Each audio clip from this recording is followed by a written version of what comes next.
अब तुम्हें प्रमाण देते हैं। आज दिल्ली से कुरुक्षेत्र कितना दूर है? बहुत दूर तो नहीं है। दिल्ली से लगा हुआ ही लगभग 100-200 किलोमीटर ही होगा अनुमान। हाँ, तो आप जाइए, आज भी कुरुक्षेत्र में सबसे बड़ा जो सरकारी म्यूजियम है वहां जाकर देखिए। पुरातत्व विभाग ने जब खुदाई की उन स्थानों में जहां सबूत था कि यहां महाभारत हुआ, उन स्थानों में जब खुदाई की तो आज भी 5,500 साल पहले जो महाभारत युद्ध हुआ था, आज भी उस जमाने की तलवारें निकल रही हैं। आज भी खुदाई होती है तो कहीं किसी ने घर बनाया तो नींव खोदी तो कुछ अवशेष निकल आते हैं। अभी कुछ दिन पहले तो एक पूरा का पूरा रथ निकला है।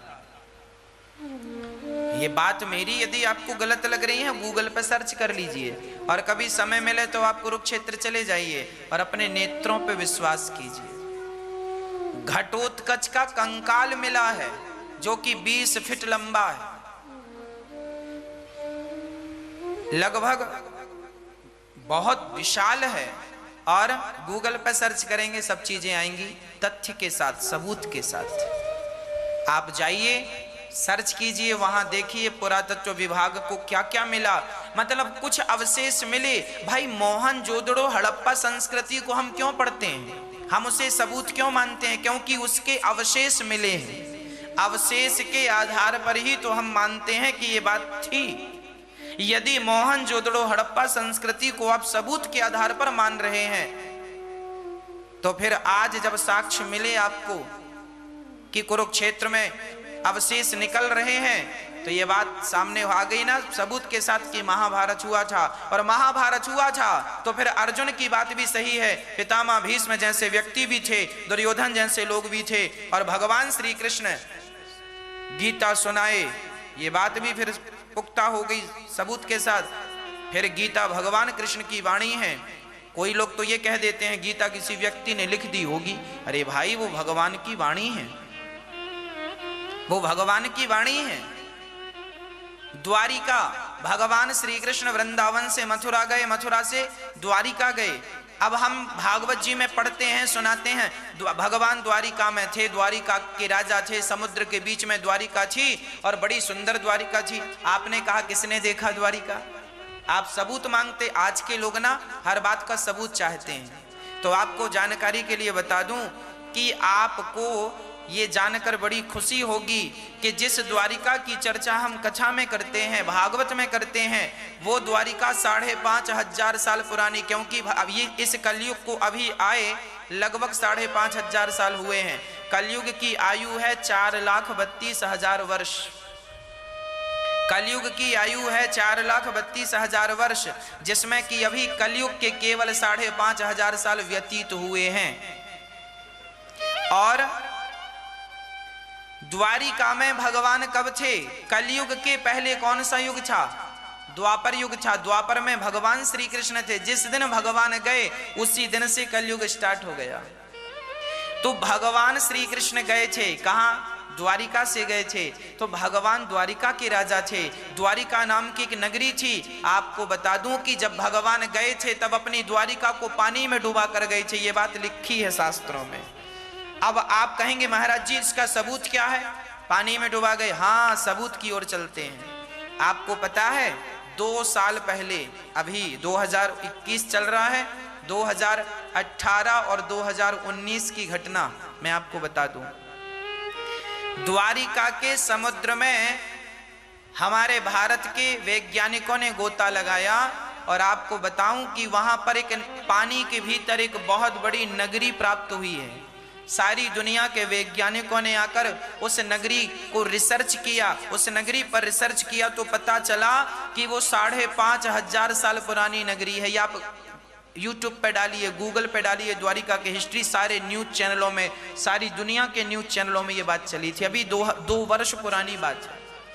सब द्वारिका समुद्र के भीतर मिली। असली द्वारिका जिसमें भगवान श्री कृष्ण रहते हैं, वो द्वारिका समुद्र के भीतर प्राप्त हो चुकी है। आप गूगल पर सर्च कर लीजिए, सारे न्यूज चैनलों पर यह बात चली थी। मतलब हम जो भागवत सुना रहे हैं, ये भागवत 5,500 साल पुरानी बातों को सबूत के साथ पेश कर रही है कि नहीं? मतलब हमारी जो भागवत है, जो हम भागवत सुना रहे हैं, ये कोई ऐसी वैसी नहीं है। आप हम जो कहेंगे उसका सबूत देंगे, और सबूत भी 1,000 साल पुराना नहीं, 5,500 साल पुराना। तो मोहनजोदड़ो हड़प्पा संस्कृति तो 2,000 साल पुरानी है, 1800 और 2,000 वर्ष पुरानी है। हमारी भागवत तो अनादि है। यह भागवत सबसे पहले भगवान नारायण ने ब्रह्मा जी को सुनाई थी, ब्रह्मा जी ने देवर्षि नारद जी को सुनाई थी। यही भागवत नारद जी ने वेद व्यास जी को चतुश्लोकी सुनाई, और वही वेद व्यास जी ने अपने पुत्र श्री सुखदेव भगवान को 18,004 श्लोकों के व्याख्या 18,000 श्लोकों में वेद व्यास जी ने की। ये वेद व्यास जी कौन है? स्वयं भगवान वेद व्यास जी हैं, है ना? भगवान तत्रा भवद भगवान व्यास पुत्रो, स्वयं वेद व्यास जी भगवान है। 24 अवतारों में एक अवतार उनका नाम है, और उन्हीं के पुत्र श्री सुखदेव भगवान को उन्होंने भागवत पढ़ाई, और राजा परीक्षित को सुखदेव भगवान ने सुनाई। और वही भागवत परंपरागत ये दास अनिरुद्ध आप सभी को सुना रहा है। गुरुजनों से सुनकर, गुरुजनों से पढ़कर वही परंपरागत ये भागवत चली आ रही है। ये अनादि है। वेदों को किसने लिखा? कोई नहीं जानता। ये वेद भगवान की श्वास है, भगवान की श्वास से प्रकट होते हैं। ये वेद भगवान से प्रकट होते हैं, पुराण भगवान से। वेद व्यास जी भगवान हैं, और व्यास जी ने प्रकट किए, मतलब भगवान से प्रकट हुई चीजें हैं। इसीलिए इसमें जो लिखा है सब सबूत के साथ। आज की जो टेक्नोलॉजी है ना, अभी वो टेक्नोलॉजी बहुत पीछे है। आपको पता है, रावण के पास पुष्पक विमान था, उसमें ना डीजल पड़ता था ना पेट्रोल पड़ता था, उड़ता था। सीता माता को उसी से चुरा कर ले गया। आज भी हमारे दुनिया में विमान उड़ रहे हैं, पर डीजल पेट्रोल से। अभी तक दुनिया का कोई भी वैज्ञानिक उस टेक्नोलॉजी तक तो पहुंचा ही नहीं जो राम जी के जमाने में टेक्नोलॉजी थी। उड़ने वाला विमान बिना डीजल पेट्रोल का। आप तो बनाए हैं विमान, 1902 में पहला विमान बना, नहीं दिए। जंगल में जितने लोग रहते थे बड़े खतरनाक थे, उस जंगल को जला देने से वो सारे राक्षस मर जाने वाले थे। जब अर्जुन ने जंगल में आग लगाई और सारे राक्षस, उनका बादलों से बड़ा संबंध था, वो बादलों को बोल देते थे बरसो, तब अर्जुन ने बादलों को वहां से हटाया, और जंगल में रहने वाले उन लोगों ने अर्जुन पर बंदूक और तोपों से वार किया। मैंने स्वयं ने पढ़ा है महाभारत में, ये आप उपाख्यान पढ़ेंगे तो आपको पता चलेगा कि उस जमाने उसका बंदूक नाम नहीं था, नलिका नाम था। अर्थात ये टेक्नोलॉजी जो आज है, ये सब प्राचीन टेक्नोलॉजी लुप्त हो गई, बाद में प्रकट हो गई। तो हमारे जो भगवान हैं, ये हमारे जो ग्रंथ हैं, ये बिल्कुल प्रमाणित ग्रंथ हैं, अनादि हैं। इन ग्रंथों के प्रति आप अविश्वास ना रखें, इन ग्रंथों में संपूर्ण विश्वास रखें। हम जो कहेंगे, हमारे ग्रंथ जो कहेंगे, वह 101% सत्य होगा, इसमें संदेह की गुंजाइश नहीं है। आपको और बताऊं, पृथ्वी का क्षेत्रफल कितना है? केवल भारत का क्षेत्रफल नहीं, संपूर्ण पृथ्वी का क्षेत्रफल कितना है? आज के हजारों साल पहले भागवत जी में यह बात लिख दी गई है। क्षेत्रफल कितना? पूरी पृथ्वी की लंबाई। अब सोचिए, उस जमाने में जिनने ये भागवत लिखी है, उनने पूरी पृथ्वी का क्षेत्रफल नापा होगा ना, तब तो लिखा है। और जो लिखा है वही आज आप गूगल सर्च करिए और भागवत को पढ़िए, दोनों का मैच कर जाएगा। क्या टेक्नोलॉजी थी, क्या लोगों का दृष्टि का कमाल था। मैं तो आपको आज की प्रमाणित बात बताऊं, पृथ्वीराज चौहान को तो जानते ही होंगे। पृथ्वीराज चौहान को जब उस मुगल व्यक्ति ने पकड़ा और पृथ्वीराज चौहान की आंख फोड़ दी, कहानी सबको पता है, मैं संकेत करूंगा। ये बात आप सब जानते हैं। पृथ्वीराज चौहान की आंख फोड़ दी, और पृथ्वीराज चौहान के पास एक शब्द भेदी बाण हुआ करता, सुना होगा आपने। तो जो मुगल शासक था उसने कहा, ये रहा धनुष, ये रहा बाण, जरा तुम इस घंटे पर अपना बाण अंधे हो ना, चला कर दिखाओ, सही जगह पर लगेगा तो मान जाऊंगा कि ये शब्द भेदी बाण की विद्या तुम जानते हो। वहां पर चंद्रवरदाई अर्थात इनका मंत्री पृथ्वीराज चौहान के जो मंत्री थे वो भी उस जगह पर बैठे थे और चंद्रवरदाई ने एक दोहा गाया। सुनिए, ना इंची टेप था, ना नापने का कोई तरीका था। भाई दुश्मन के घर में आप बैठे हैं, इंची टेप से नापने को मिलेगा? पर चंद्रवरदाई की आंखों का कमाल देखिए साहब, उनने एक दोहा गा दिया। दोहा आप सबको पता होगा, मेरे साथ गुनगुनाइए। 4 बांस 24 गज। चंद्रवरदाई पृथ्वीराज चौहान को बोल रहा है, ये प्रमाणित शास्त्रों की, ये इतिहास की बातें। 4 बांस 24 गज, अंगुल अंगुल अष्ट प्रमाण, ता ऊपर सुल्तान है मत चूको चौहान।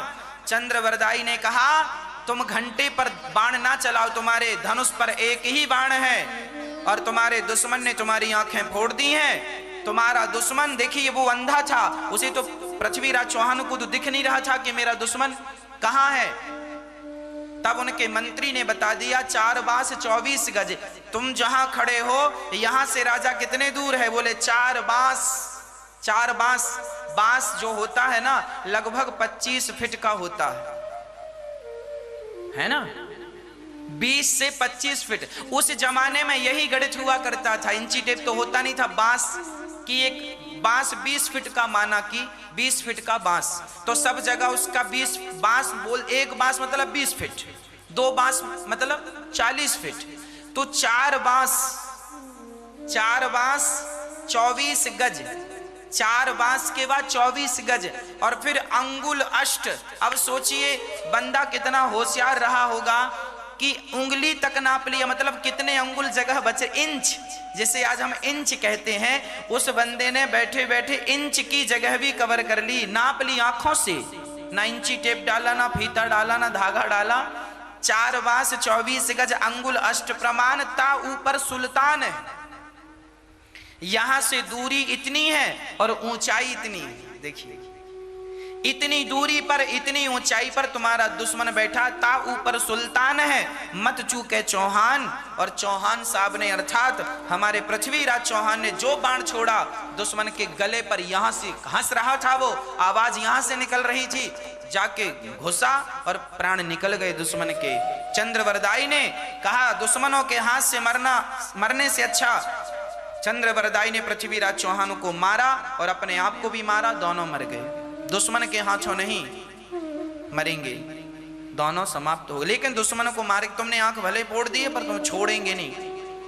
कहने का तात्पर्य यह है कि आज की टेक्नोलॉजी से ज्यादा, आज के इंची टेप से ज्यादा तब की टेक्नोलॉजी कारगर थी। हम आज की टेक्नोलॉजी को बुरा नहीं कह रहे हैं, पर हम ये बताना चाह रहे हैं कि उस जमाने में भी आप ये ना समझना कि लोग मूर्ख थे। उस जमाने के लोगों को आप मूर्ख ना समझिएगा। आर्यभट्ट उसी जमाने के थे जिन्होंने दुनिया को जीरो दिया। आर्यभट्ट उसी जमाने के थे जिस जमाने में लोग विदेश, दुनिया के लोग कपड़ा पहनना नहीं जानते थे, तब जीरो का आविष्कार करके दुनिया को समर्पित किया, दशमलव का आविष्कार करके दुनिया को समर्पित किया आर्यभट्ट जी ने। कहने का अर्थ यही हुआ कि हमारे शास्त्र प्रमाणित हैं, सब प्रकार से प्रमाणित हैं, किसी प्रकार से किसी को कोई संदेह नहीं होना चाहिए हमारे धर्म ग्रंथों में। प्रिय भक्तों, भगवान का पहला अवतार सनकादि, दूसरा अवतार भगवान का बाराह, तीसरा अवतार नारद जी के रूप में जो भक्ति की स्थापना करने के लिए आए, चतुर्थ अवतार भगवान का धर्म की पत्नी मूर्ति के गर्भ से आ पाए, नर नारायण भगवान के रूप में आ पाए। पांचवें अवतार में भगवान ने कपिल देव जी का अवतार धारण किया, जिन्होंने अपनी मां देवहूति को सांख्य शास्त्र का उपदेश किया। छठवें अवतार में भगवान नारायण ने दत्तात्रेय जी का अवतार लिया। आप अनसुईया माता के पुत्र बनकर आए और आपने ब्रह्म ज्ञान का उपदेश किया प्रहलाद जी को। दत्तात्रेय जी के 24 गुरुओं की चर्चा भी हम लोग सुनते हैं। 7वें रूप में भगवान नारायण यज्ञ भगवान के रूप में आए। 8वां अवतार ऋषभदेव जी, 9वां अवतार पृथु, 10वां अवतार मत्स्य मछली और 11वां अवतार भगवान का कच्छप, 12वां अवतार धनवंतरी, 13वां अवतार भगवान का मोहिनी, 14वां अवतार भगवान का नरसिंह, 15वां अवतार भगवान का वामन, 16वां अवतार भगवान का परशुराम जी, 17वें अवतार में वेद व्यास जी, 18वें अवतार में श्री राम, 19वें अवतार में बलराम जी, 20वें अवतार में श्री कृष्ण भगवान। भगवान कृष्ण नारायण का 20वां अवतार है श्री कृष्ण। 21वें अवतार में बुद्धावतार और 22वें अवतार में हरि अवतार, 23वें अवतार में हंस अवतार और 24वां अवतार कलयुग के अंत में संबल ग्राम में विष्णु यश नाम के पंडित जी के घर में होगा। हुआ नहीं है, होगा। ये भगवान के 24 अवतार। प्रिय भक्तों, भगवान के हर अवतार के पीछे कोई ना कोई कारण था। व्यास जी महाराज ने 17 पुराण लिखे। हर पुराण में भगवान के ऐश्वर्य का वर्णन किया। हर पुराण में भगवान ज्ञान और वैराग्य का समावेश किया और बढ़िया ज्ञान की चर्चाएं, वैराग्य की पावन चर्चाएं लिखी। फिर भी व्यास जी को 17 पुराण लिखने के पश्चात भी वेद व्यास जी के मन को शांति नहीं मिली। तब वहां व्यास गुफा में व्यास जी रहते कहाँ हैं? बद्रीनाथ जी में व्यास गुफा आज भी है। वहां व्यास जी का स्थान है, माता सरस्वती नदी के तट पर। व्यास जी महाराज वहीं रहा करते थे। एक दिन नारद जी वहां कीर्तन करते करते आ गए। श्रीमन नारायण नारायण नारायण। व्यास जी महाराज ने नारद जी को प्रणाम किया। महाराज आइए, स्वागत है। कैसे आगमन हुआ? नारद जी ने कहा कि मैं तो यूं ही आ गया, पर आपका मुख देखकर मुझे बड़ा दुख हो रहा है। आप जैसे संत, आप जैसे ज्ञानी, आप परेशान किस बात से हैं? क्या हुआ आपको? तब कह दिया व्यास जी ने, महाराज मैंने 17 पुराण लिख डाले, पर मेरे मन को शांति नहीं मिली। क्या करूं मैं? शांति नहीं। इतना कुछ लिखने के बाद शांति की अनुभूति नहीं। कहा नारद जी ने, महाराज आपने अभी तक भगवान की दिव्य मधुर मधुर बाल लीलाओं का निरूपण नहीं किया, इसीलिए आपके चित्त में अभी शांति नहीं। आप भागवत की रचना कीजिए। व्यास जी ने कहा किस आधार पर करूं? बोले मैं 4 श्लोक देता हूं। 4 श्लोक श्रवण कराए और नारद जी ने कहा देखिए, जब तक भगवान की कथाएं ना सुनी जाएं, जब तक सत्संग ना किया जाए, संतों का संग ना किया जाए, तब तक शांति नहीं मिलती। नारद जी ने कहा मैं पिछले जन्म में दासी पुत्र था। मैं पिछले जन्म में दासी पुत्र था और हुआ यह कि अच्छा, अब प्रश्न खड़ा हुआ। देखिए नारद जी पिछले जन्म में नारद जी ही थे। जब ब्रह्मा जी ने नारद जी को प्रकट किया तो ब्रह्मा जी ने नारद जी से कहा बेटा नारद तुम सृष्टि करो, बच्चे उत्पन्न करो। नारद जी ने कहा मैं भगवान का भजन करूंगा, मैं शादी विवाह के चक्कर में नहीं पड़ूंगा। तो ब्रह्मा जी ने श्राप दे दिया, पिता की आज्ञा नहीं मानता, जा शूद्र हो जा। नारद जी को श्राप दे दिया। तो नारद जी ने भी श्राप दे दिया, पिताजी आप मुझे भगवान से दूर करना चाहते हैं, मेरी कोई गलती नहीं थी और आपने श्राप दे दिया। जाओ मैं भी आपको श्राप दे रहा हूं, इस कल्प में आपकी पूजा नहीं होगी। 3 कल्प होते हैं, ब्रह्म कल्प, बाराह कल्प और पद्म कल्प। ये जो प्रेजेंट में कल्प चल रहा है, ये श्वेत बाराह कल्प चल रहा है। केवल इस कल्प में ब्रह्मा जी की पूजा नहीं होती, बाकी इसके पहले जो ब्रह्म कल्प है और आगे जो पद्म कल्प आएगा उसमें ब्रह्मा जी की पूजा होती है। इस वाराह कल्प में केवल एक ही ब्रह्मा जी के मंदिर है, वो भी पुष्कर में। ये क्यों? क्योंकि नारद जी ने श्राप दिया ब्रह्मा जी को कि आपकी पूजा नहीं होगी, आप हमें भगवान का भजन नहीं करने दे रहे हैं, जबरदस्ती गृहस्थी में फंसा रहे हैं, जाओ तुम शूद्र हो जाओ। नारद जी अब ब्रह्मा जी के श्राप के कारण शूद्र पुत्र बने। पर नारद जी कहते हैं, मैं ये जो बात है ये ब्रह्म वैवर्त पुराण में हमने पढ़ी और वही हमने आपको सुनाई। श्री नारद जी महाराज दासी पुत्र थे। इनके घर में कुछ संत आए और संतों की खूब इन्होंने सेवा की, खूब आनंद से सेवा की। संतों के चरण दबाना, संतों की सेवा करना, संतों की आज्ञा का पालन करना। संत अब रोज कथा सुनाने लगे नारद जी को, खूब कथा सुनाए।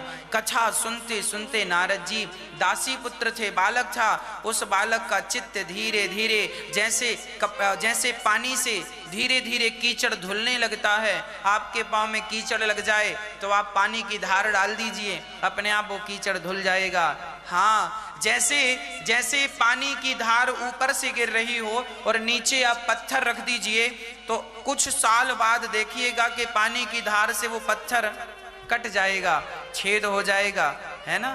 पानी की धार एक ही स्थान पर पड़ती रहे तो पत्थर भी टूट जाता है ना।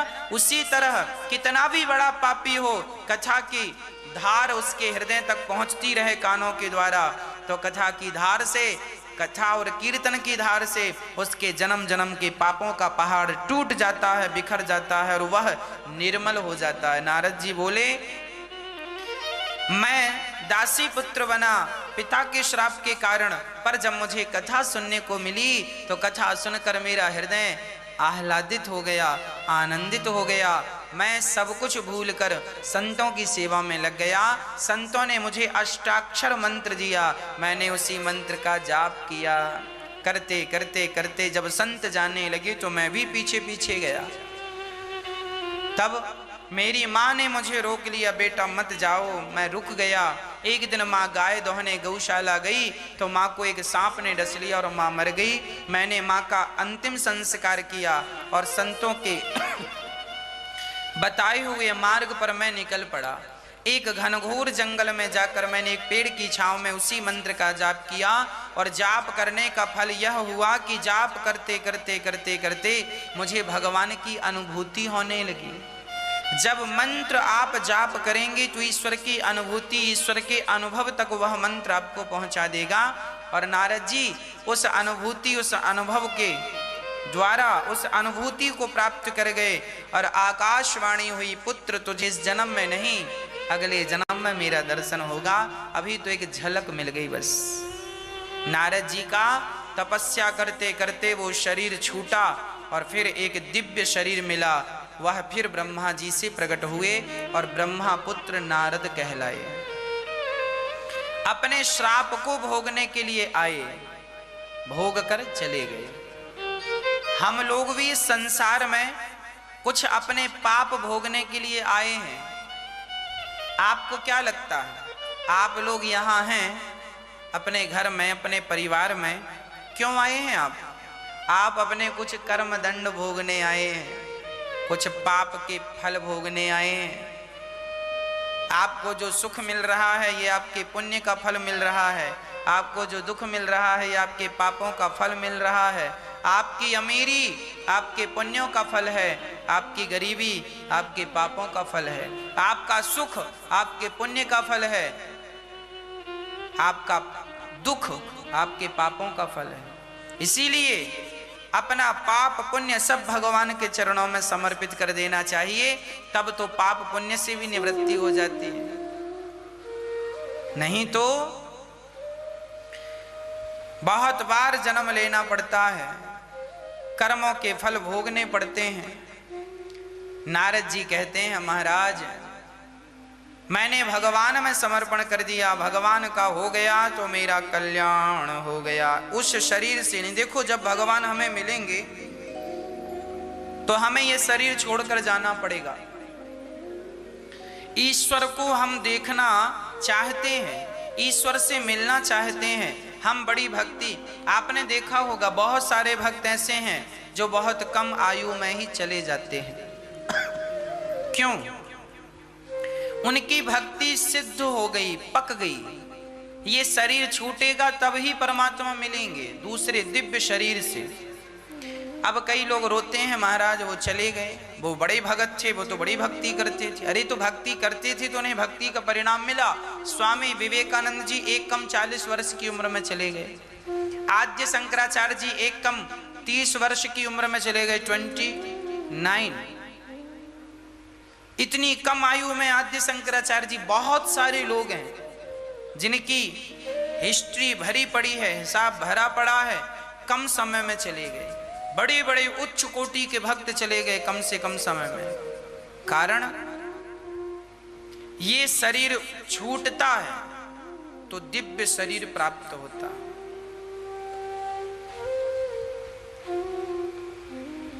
उदाहरण के तौर पर रामचरितमानस में माता शबरी मतंग ऋषि के आश्रम में रहा करती थी। मतंग ऋषि बड़े उच्च कोटि के संत थे। वो चाहते जब तक अपने प्राण रख सकते थे।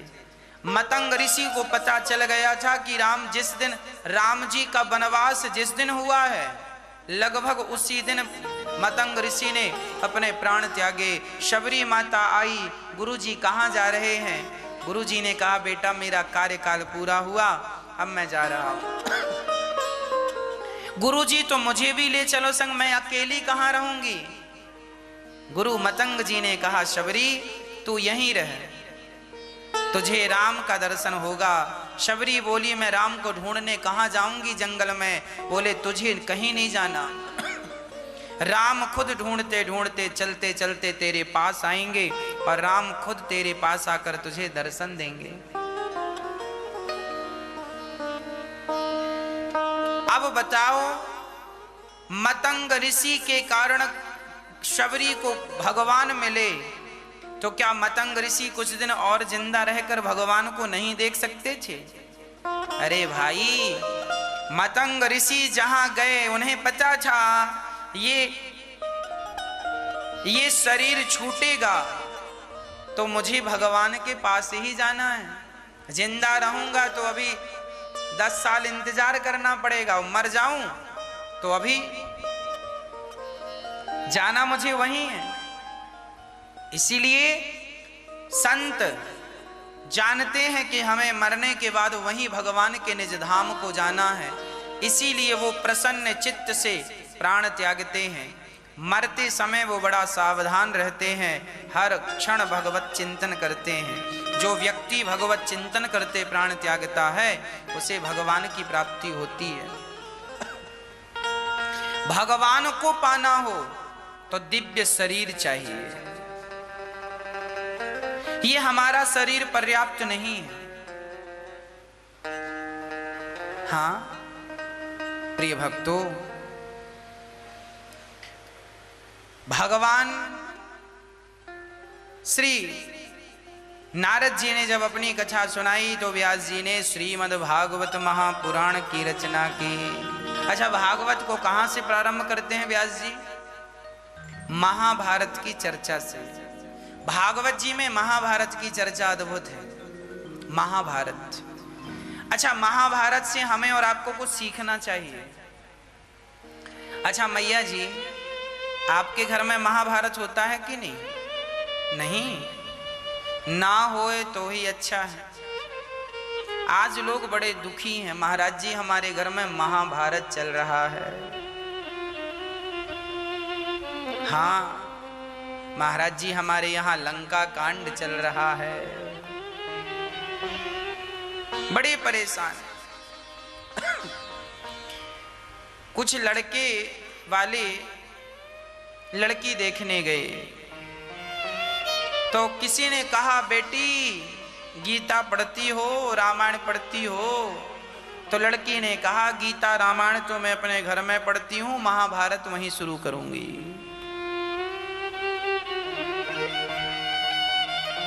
है? ये जो महाभारत है, कई लोग डरते हैं, महाराज जी महाभारत पढ़ने से महाभारत होगा। आज लोग इतने ज्यादा अपनी अज्ञानता का परिचय देते हैं कि क्या कहें। अरे भाई, महाभारत पढ़ने से महाभारत कभी नहीं होता। हम लोग तो महाभारत भी पढ़ते हैं। महाभारत की पोथी पढ़ना चाहिए। क्या होगा? महाभारत को पढ़ने से आपका नॉलेज बढ़ेगा, ज्ञान बढ़ेगा। जो गलतियां इतिहास में हुई हैं वो गलतियां हम ना करें। एक कहावत है, अब पछताए होत क्या जब चिड़िया चुग गई। ये क्या है? कहावत है, मुहावरा। अब पछताए होत क्या जब चिड़िया चुग गई खेत। आप बताओ ये बात सही है कि गलत है? सही है। इसे हम सही नहीं कह सकते और इसे हम गलत नहीं कह सकते। इसे हम समझें और समझकर हम स्वयं निर्णय लें कि ये कितने % बात सही है और कितने % बात गलत है। मैं समझाने का प्रयास करता हूं, आप समझने का प्रयास करना। सुनिएगा, कहावत है, अब पछताए होत क्या जब चिड़िया चुग गई खेत। यदि आप पश्चाताप नहीं करेंगे, आपने गलती की और गलती आपने की और कल यदि आपने पश्चाताप नहीं किया तो चिड़िया खेत तो चुग ही गई, पर आप सावधान नहीं होंगे तो चिड़िया कल फिर खेत चुग जाएगी, चिड़िया परसों फिर खेत चुग जाएगी। इससे इतिहास में जो गलतियां हुई हैं वो गलती है ना, हमसे ना होनी चाहिए।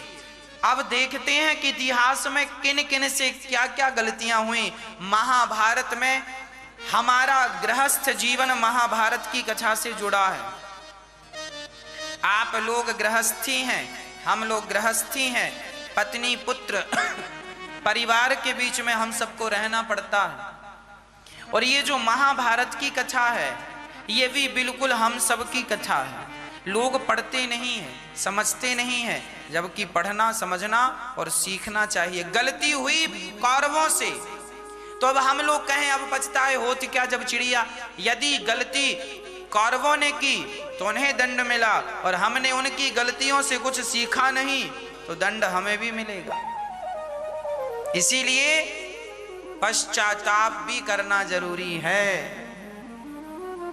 हमने गलती की, हमने किसी भी सब्जेक्ट में गलती की तो हमें पश्चाताप करना होता। ओ हो, क्यों गलती की, क्यों ये कह दिया, क्यों। जब हम ये पश्चाताप करेंगे तब फिर कल हमसे ये गलती, और हमने पश्चाताप नहीं किया तो हम थे।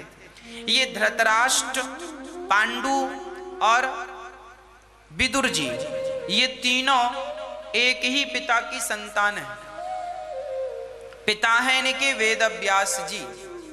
तीनों की मां अलग अलग है, मां अलग अलग है पर पिता एक है। तो तीनों में बड़ा भाई, एक बाप की संतान है, तीनों में बड़ा प्यार है। जब ये छोटे थे तो इन तीनों का बढ़िया से पालन कौन करता था? पितामह भीष्म। भीष्म पितामह ने इन तीनों को बच्चों की तरह पाला है, इन तीनों को खिलाया है अपनी गोद में पितामह भीष्म ने। इन तीनों से बड़ा प्यार था पितामह भीष्म को। और धृतराष्ट्र बड़े पावरफुल थे, पर अंधे होने के कारण पांडु को हस्तिनापुर का राजा बनाया गया। एक दिन पांडु अपने पत्नियों के साथ, माद्री और कुंती के साथ विहार करने गए जंगलों में। राजा लोग पहले विहार करते थे, सेना की टुकड़ी लेकर गए विहार करने। तभी पांडु ने एक जीव को मार डाला। एक मृग और मृगी मैथुन क्रिया कर रहे थे, उस अवस्था में पांडु ने उस जीव को मार डाला। तो पांडु को श्राप दे दिया उस मृग ने कि तुमने हमें इस क्रिया में मारा है, मैथुन की क्रिया में मारा है। जब तुम अपनी पत्नी के साथ रमण करने का विचार करोगे और पत्नी को स्पर्श करोगे रमण की भावना से, उसी क्षण तुम्हारी मृत्यु हो जाएगी। ये श्राप लग गया है पांडु को। पांडु की पत्नी दो हैं, माद्री और कुंती। अब वो अपनी पत्नियों का स्पर्श नहीं कर सकते, पर वो ब्रह्मचारी के रूप में रहने लगे। तभी आपको पता होगा माता कुंती को दुर्वासा जी ने कुछ ऐसे मंत्र दिए थे जिन मंत्रों के प्रभाव से उनके पुत्र हो सकता था। दुर्वासा जी के पहले मंत्र का प्रयोग किया माता कुंती ने तो कर्ण हो गए, जिसे पानी में बहाना पड़ा, कुंवारे में हो गया। फिर 3 पुत्र हुए हैं कुंती से और 2 पुत्र हुए हैं माद्री। पांडु से पुत्र नहीं हुए, पांडु के द्वारा नहीं, उस मंत्र के प्रभाव से पुत्र हुए हैं। धर्मराज युधिष्ठिर, अर्जुन और भीम, ये 3 पुत्र हैं माता कुंती के। नकुल और सहदेव ये 2 पुत्र हैं माता माद्री के। एक दिन माद्री अपने कपड़े सुखा रही थी, तभी पांडु ने उन्हें देखा और उन पर आसक्त हो गए और अपनी पत्नी की ओर जब बढ़े तो पत्नी का स्पर्श करते ही श्राप के कारण पांडु की मृत्यु हो गई। और पांडु जब मरे, उनकी चिता पर उनकी पत्नी जलने लगी। माद्री, कुंती माता बोली मैं भी जल जाऊंगी। तब माद्री ने कहा बहन, यदि आप भी जल जाओगी, सती हो जाओगी, तो इन बच्चों को कौन संभालेगा, आप इन्हें संभालिएगा। माता कुंती बच गईं, उन्होंने अपने आप को नहीं जलाया पति के साथ। वो बड़ी पतिव्रता हैं, कोई संदेह नहीं है, पर अपने आप को इसीलिए बचाए रखा कि इन बच्चों के लिए मुझे रहना है। बच्चे अभी 5 पांडव छोटे छोटे थे। अब सोचिए माता कुंती के जीवन में कितना बड़ा संकट है। आप स्त्रियां जरा विचार करें कि एक स्त्री के 5 बच्चे हैं और पति मर जाए, और घर में उस समय माता कुंती जंगल में थी। जंगल में थी। जब वो अपने घर आई तो उस समय राजा बने कौन बैठे थे? धृतराष्ट्र। जबकि नियम यह था कि राजा का बड़ा बेटा ही राजा बनेगा।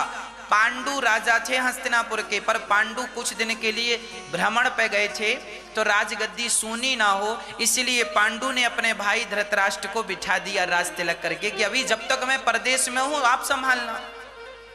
राजा तो वो ही थे पांडु, पर टेम्परेरी राजा धृतराष्ट्र को बनाए। अच्छा, धृतराष्ट्र को क्या लगा कि अब तो मेरा भाई मर गया, अब उसका राज्य उन्होंने कब्जा कर लिया, अब छोड़ा ही नहीं।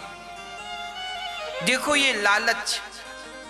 आप अपने भाई के साथ महाभारत में लिखा है कि माता कुंती को भीख मांगकर अपने बच्चों का पालन करना पड़ा। एक राजा की पत्नी भीख मांग रही है और धृतराष्ट्र देख भी नहीं रहे हैं, क्योंकि धृतराष्ट्र के 100 बच्चे हो गए, जिनमें दुर्योधन सबसे बड़ा। अब काना फूसी क्या होने लगी? नियम तो यही कहता है कि धर्मराज युधिष्ठिर को राजा बनाओ, क्योंकि इनके पिता राजा थे। पर धृतराष्ट्र बोले ना, मेरा बेटा राजा बनेगा। अब लो, अब धृतराष्ट्र ने, दुर्योधन जब छोटा था तो दुर्योधन ने जहर मिला के दे दिया था भीम को। दुर्योधन बचपन से ही पांडवों को मारना चाहता था, जहर देकर मारना चाहा, पर भगवत कृपा से बचे पांडव। एक बार तो गजब हो गया कि दुर्योधन ने एक लाख का घर बनवाया।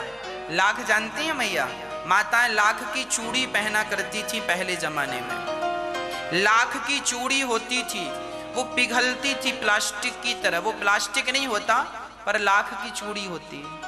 उस लाख का घर बनवाया बढ़िया सा, और 5 पांडवों को उस घर में रहने का स्थान दे दिया। बोले तुम्हारा घर ये है। अब देखना जरा, कपट देखिएगा। 5 पांडवों को ये बात धृतराष्ट्र को भी पता थी, पर धृतराष्ट्र तो अनजाने बने, उनको तो पता था।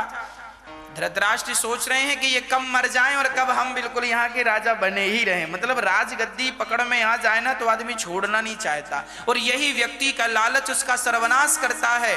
इस कथा से मैं आगे जो बताऊंगा वो बताऊंगा, अभी सुनो। इतनी इस कथा से आप ये समझिए कि यदि अपने भाइयों का अधिकार छीन कर अपने बच्चों को देना चाह रहे हैं तो अधिकार छीन लोगे, पर छीना हुआ वह अधिकार आपका सर्वनाश ना कर दे तो आप कह देना, मैं लिखित में आपको कह सकता हूं, आप किसी का हक खाओगे, खा लो अपने भाई का, खा लो अपनी भौजाई का हक, खा लो अपने छोटे और बड़े भाई का हक, खा लो पड़ोसियों का हक। तुम्हें अभी मजा आएगा ना चोरी करने में, खाने में, पर वह जो तुम खा रहे हो वह तुम्हारा सर्वनाश करेगा।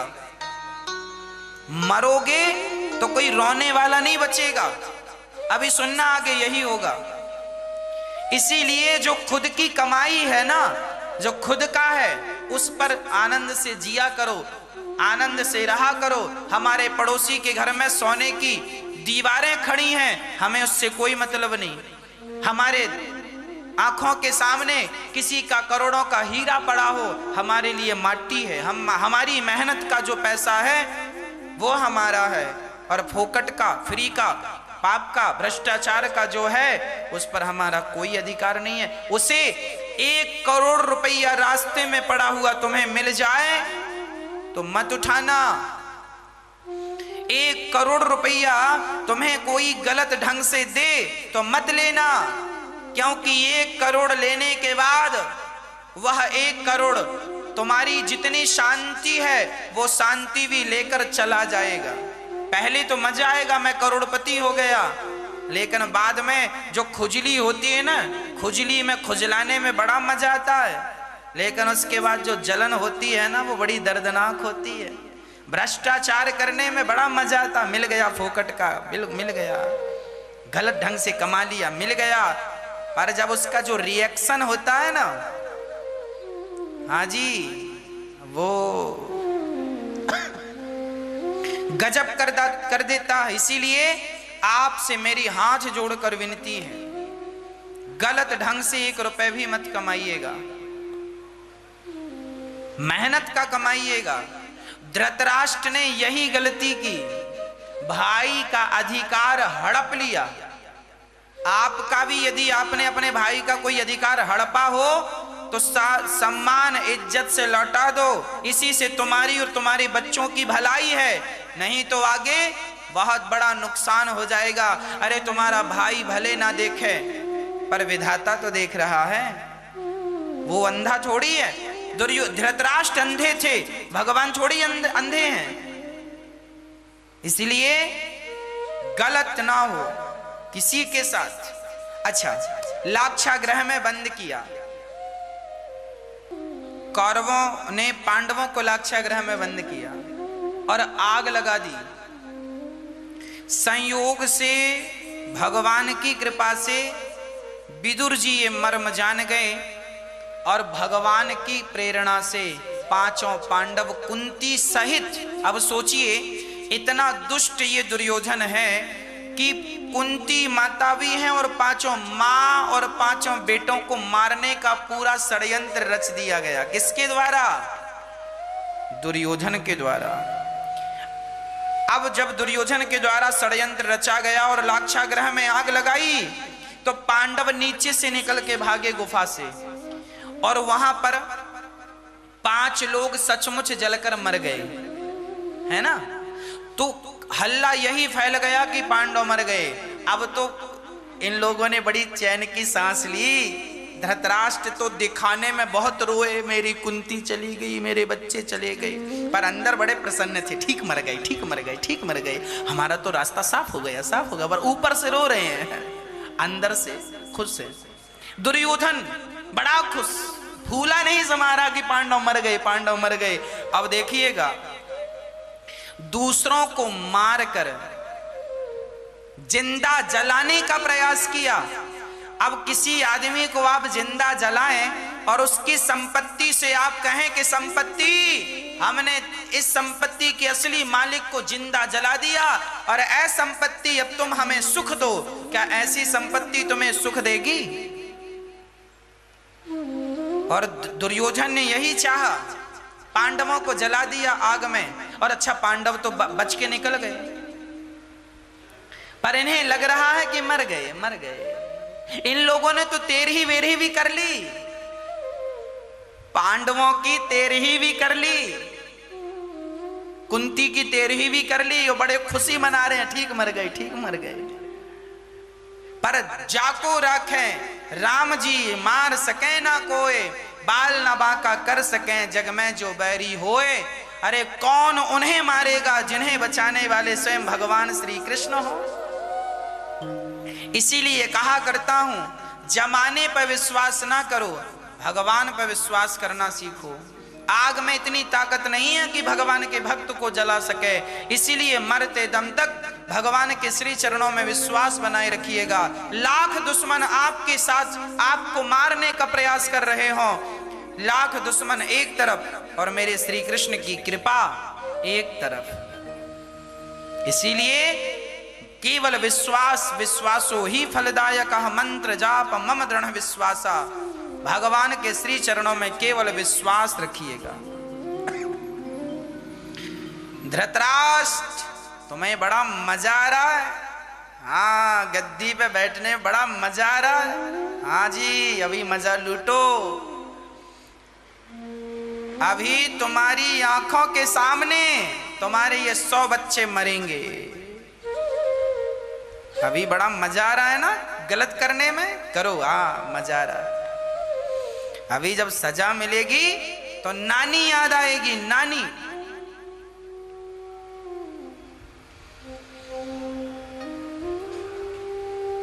अब द्रौपदी के स्वयंवर में 5 पांडवों का खुलासा हुआ। कई सालों बाद ये पता लगा कि पांडव मरे नहीं, वो तो जिंदा है। फिर धृतराष्ट्र के पांव के तले जमीन खिसक गई। अभी बड़े खुश थे धृतराष्ट्र कौरव, पर जैसे ही पता चला कि ये जिंदा है, फिर लगे रोने, माथा पीटने, भगवान ये कैसे जिंदा रह गए।